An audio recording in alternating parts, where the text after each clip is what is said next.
आपल्याला ह्या सगळ्या गाड्या आहेत, त्या काळामध्ये सायकली होत्या. आज काळ थोडासा सोपा झालेला असला तरी आपण इतकाही त्यांचा जो संघर्ष आहे तो खूपच सोपा होता असं नाही. म्हणजे आपण करू शकलो म्हणून ते करू शकले किंवा ते केलं आपण केलं ते सारखं नाही. त्यांचं त्या काळचं अजून कठीण काम होतं. आणि आंबेडकर मेळा कशासाठी, वाय दिस आंबेडकर मेळा, तर मान्यवर कांशीराम साहेब त्याच्यामध्ये त्या लेखामध्ये दिलेलं आहे की डॉक्टर बाबासाहेब आंबेडकर यांना जवळपास अनेक लोक ओळखत नाहीत आणि आपल्या समाजातलीच लोक ओळखत नाहीत. SC ST मायनॉरिटीज यापैकी समाज जो आहे 85% OBC पण त्याच्यामध्ये, हा समाज डॉक्टर बाबासाहेबांनाच ओळखत नाही. आणि म्हणून घराघरापर्यंत जाऊन या एरियामध्ये महाराष्ट्रात ऍटलिस्ट काहीतरी ओळख आहे. परंतु त्या काळात तिकडे युपी साईडला दिल्लीच्या आसपासचे जे राज्य आहे त्याकडे डॉक्टर बाबासाहेब आंबेडकर कोण, त्यांनी काय कामं केली, कोणासाठी केली, हे कामं कोणालाही माहित नाही. म्हणून त्यांच्यापर्यंत पोहोचायचं आहे, त्यांना जाऊन सांगायचं आहे की अरे या डॉक्टर बाबासाहेब आंबेडकरांनी आपल्यासाठी एवढं केलेलं आहे, आता तरी उठा, जागे व्हा आणि कामाला लागा. हे करण्यासाठी आंबेडकर मेळावान व्हील्स होता. आणि त्याच्यासोबत काही लोक होती जी हेच सगळे कामं करायची जे आम्ही केली, राबवली.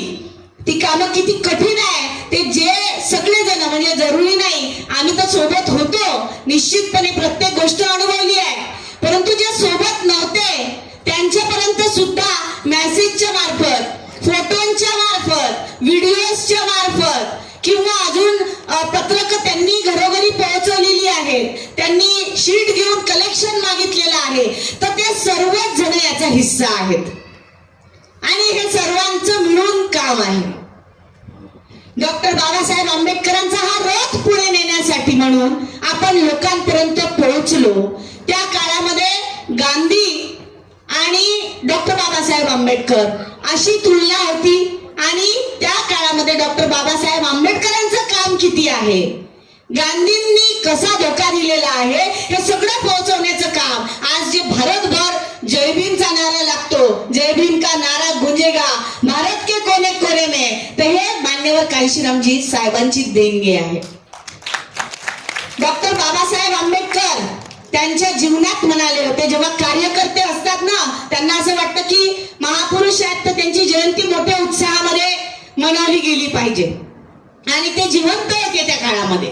पण तेव्हा डॉक्टर बाबासाहेब आंबेडकर म्हणाले होते की माझा जय जयकार करण्यापेक्षा माझ्या दृष्टीनं जे महत्वपूर्ण आहे ते मिळवण्यासाठी प्राणपणाने झटा. आज आपण काय करतोय, आम्ही महाराष्ट्रभर फिरलो, ज्या वेळेस फिरलो त्यावेळेस जयंतीची सुरुवात सुद्धा झाली होती. मध्ये जयंतीची सुरुवात झाली, अनेक होर्डिंग, अनेक पोस्टर्स, अनेक बॅनर आणि अनेक अनुभव सुद्धा आम्हाला आलेले आहेत. प्रत्येक ठिकाणी मान भेटला असं नाही, अपमानही भेटलेला आहे. पण डॉक्टर बाबासाहेब आंबेडकर म्हणाले होते की ज्या लोकांमध्ये आपला जन्म झाला आहे त्या लोकांचा उद्धार करणे आपले कर्तव्य आहे अशी ज्यांना जाणीव आहे ते लोक धन्य होत. गुलामगिरीवर हल्ला चढवण्याकरिता जे आपले तन मन धन आणि तारुण्य कुर्बान करतात ते लोक धन्य होत. आणि अस्पृश्यांना आपली माणुसकी पूर्णपणे मिळेपर्यंत जे बऱ्याची, वाईटाची, सुखाची, दुःखाची, मानाची, अपमानाची आणि संकटाची, वादळाची पर्वा न करता एकसारखे झगडत राहतील ते लोक धन्य होत. आता डॉक्टर बाबासाहेब आंबेडकर एकीकडे असे म्हणतात आणि दुसरीकडे तसे वागतानाही दिसतात.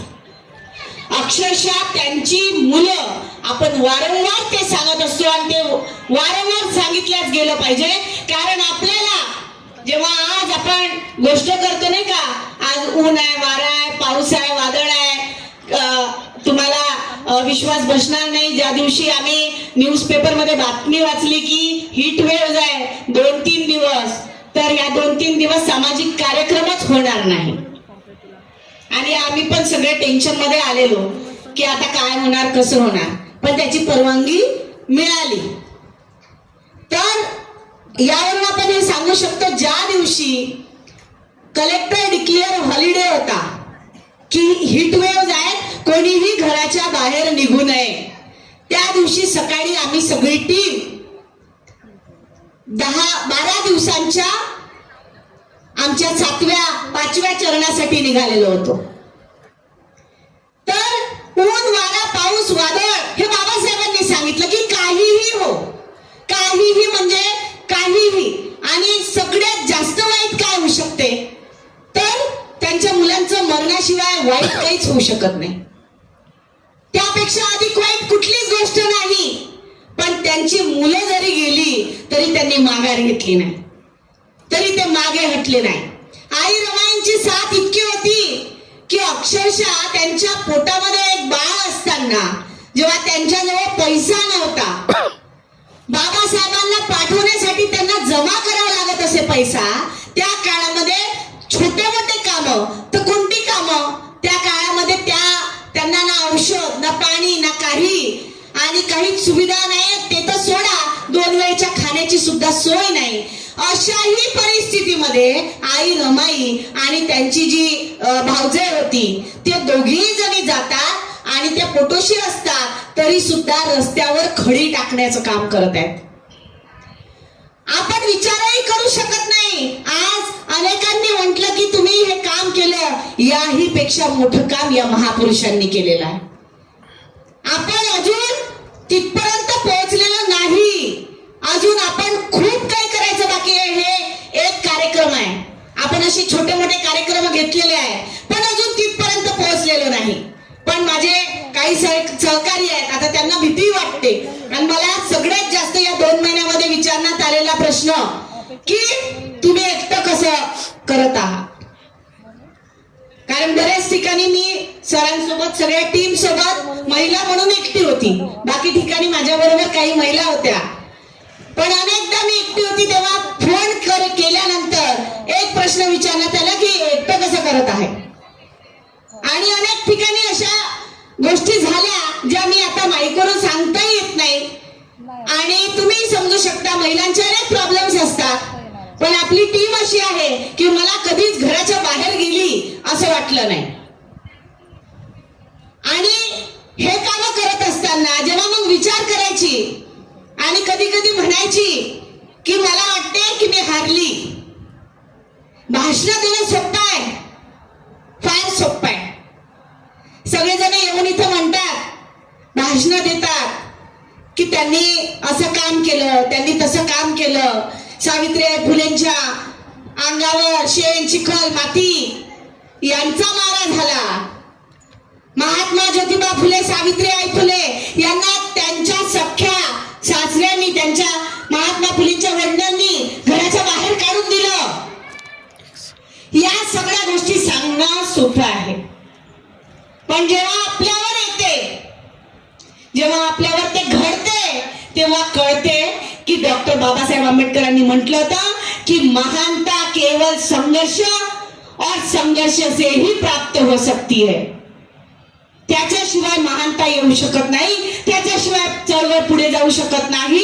जर आपण म्हणू की आम्ही कम्फर्ट झोन मध्ये राहू आणि पुढेही जाऊ आणि चळवळीचंही काम पुढे वाढेल, तर असं पॉसिबल नाही. कोणताच महापुरुष, तुम्ही कोणतेही महापुरुष बघा, यांनी म्हणजे बुद्धांपासून पहा की बुद्धांचं एवढं राजवैभव होतं, बुद्धांनी ते राजवैभव सोडून दिलं. त्यांची पत्नी आणि त्यांचं बाळ छोटं होतं तरी त्यांनी पर्वा केली नाही. सगळं असताना सगळंच सोडून निघून गेले. का त्यांना बोलले नसतील लोक? त्यांनाही लोक बोलले असतील. आपल्याजवळ तर काहीच नाही जेवढे वैभव बुद्धांकडे असेल, पण त्यांनी तो विचार नाही केला.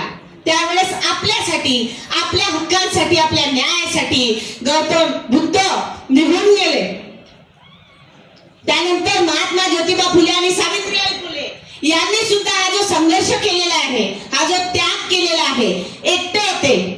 जेव्हा प्रश्न विचारण्यात आला की तुम्ही एकटे आहे का, तेव्हा डोक्यात एकच उत्तर आलं की सावित्री एकटी होती त्या काळामध्ये, आणि तिने या धर्मांधाच्या छाताडावर लाथ मारली. आणि पुढे आज जे काही मी इथे बोलते आहे, जे काही अनेक महिला इथे बसलेल्या आहे, आपण घराच्या निघू शकतो. आज